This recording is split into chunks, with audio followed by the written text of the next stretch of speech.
Hey guys, okay, today we are doing phobia number 13, and I chose astrophobia. Astrophobia. That's the intense fear of thunder and lightning, and it's more common in children and animals. My dog Freddy has it.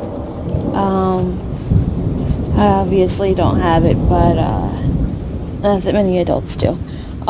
So they feel extreme anxiety and fear when preparing for a storm.